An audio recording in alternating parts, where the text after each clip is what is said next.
Hello and most welcome to H873A, a little short episode here to start the subject off. And speaking about subject, this lovely spring day or pre-spring day, I would like to talk about the role of the subject.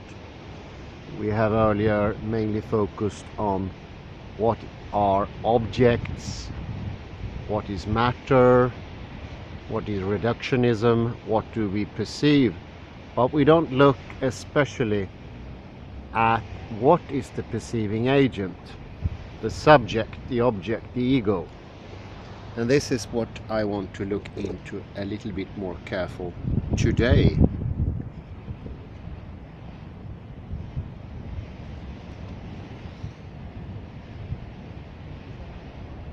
This is part of this one-sidedness of the mirror image.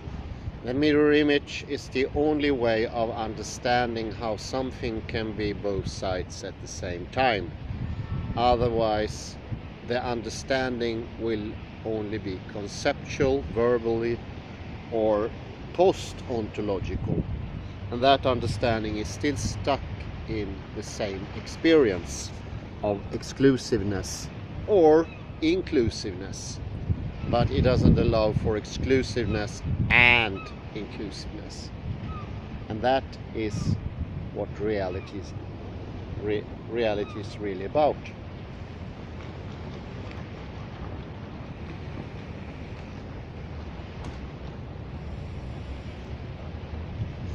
This is also something that is true about the subject part of reality. The subject part is often seen as the perceiving pole, the ego, or what is beyond the experience, the perceiver, and the things outside the perceivee, the things that gives perception. So one needs really to look at both polarities at the very same time. Looking at only matter, what is out there, the atoms, if you like, will not do the trick. You need also to consider what is seeing this, what is playing along, so to speak, because the subject is always in the game. Even, as I mentioned before, there is a huge tendency within Western culture trying to get rid of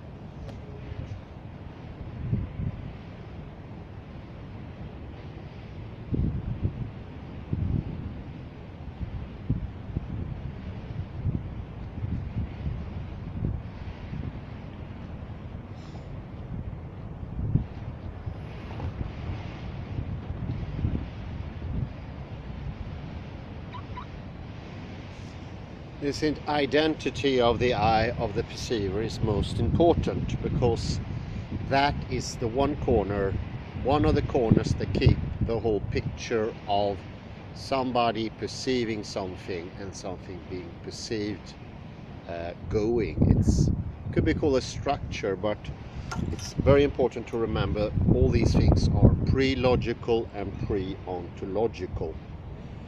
The self sees itself as an identity, and this is the other side of logocentrism or the metaphysics of presence. The I position is absolutely necessary to uphold that vision or gestalt of the world. And here is a very grand connection to the now. The I only inhabits the now. So it's a mirror reflection actually of the insistency of the now. In this very now, reality come to solidify, become something unmovable, unchangeable, permanent, or at least partly permanent. And at the same time this permanence occurs, the identity of the self comes to the foreground. And the identity of the self is also a mirror reflection. But this time the mirror reflection is somewhat different. It is the identity of the thing looking in, and that thing is the very same thing that started the process. That there can be no difference or difference, if you like. There is never a difference to this self-identity. It actually defies self-identity. And here it's very easy to see clearly why this structure becomes identity. Because the now is the only living moment for the I. It makes a division, or rather I would say a cut against time backwards, the past, and a cut in the front going into the future. And by making this cut, the I is constructed, and this I becomes by then this cut something called self-identity.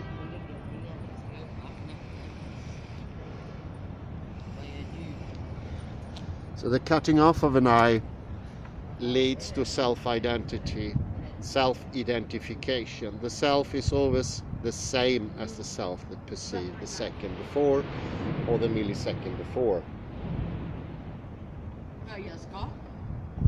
So there is a very close connection between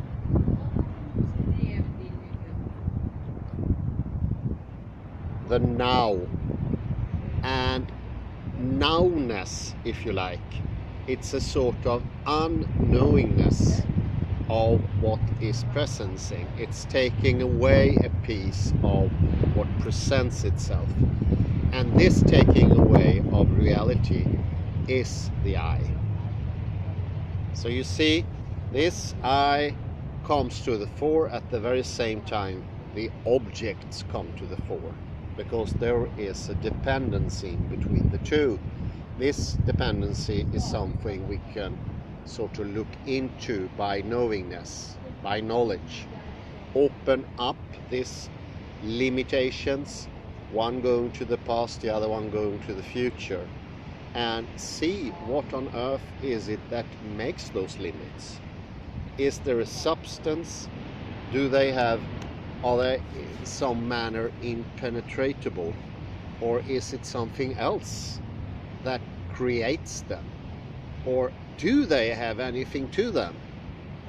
And the latter thing is what I'm going to propose, that the division, the perceived division to the past is just unknowingness, a sort of darkness where no knowingness has not entered. And this can be softened up, made more flexible, expanding the moment in the same manner as we expand space, taking in what's behind us, letting what's above us enter into space. And when we do that, we get this openness. Same goes for time. These sharp dividing ends creating the now, and the fixation with the now and the I are the same type of thing that can get expanded. Putting knowingness, know the past, going into the past.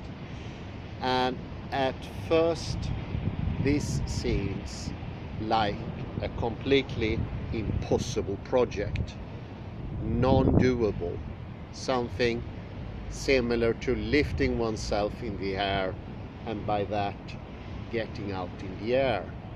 It seems like our habit of always thinking the past being something that disappears forever and having no effect or any possibility of giving information or being knowledgeable is so sure in our thinking, the Western thinking, this defiance against the past and the future. But it's also a protection for the I. The I perceives itself to be permanent in this observer role, and it needs these shields or walls to have a space to exist, even though that space is incredibly small in the end, almost non-existent. But that moment creates itself all the time, and it's a narrowing of time. Everything feels stressed out. It doesn't feel that there is enough time to relax, to be, to exist. And of course, by cutting off the future becomes unknowable, and that puts a fear into us, and we become much less able to do things. The future is no longer there. And I would say, as I've been thinking about a lot the last couple of days here, is that that's one of the reasons all projects today are very short-termed. It's this cutting off procedure. And this is also one of the reasons for the Bertrand Russell body, the body that doesn't allow for any long-term projects, plans, or direction. Our internal direction going upwards get hampered by this, because it's not enough to develop any energy if the slit, this is really a slit, the now slit is so narrow it doesn't allow for anything to enter, or there is no space nor time to be. Well, I'll continue a bit later here and say thank you very much.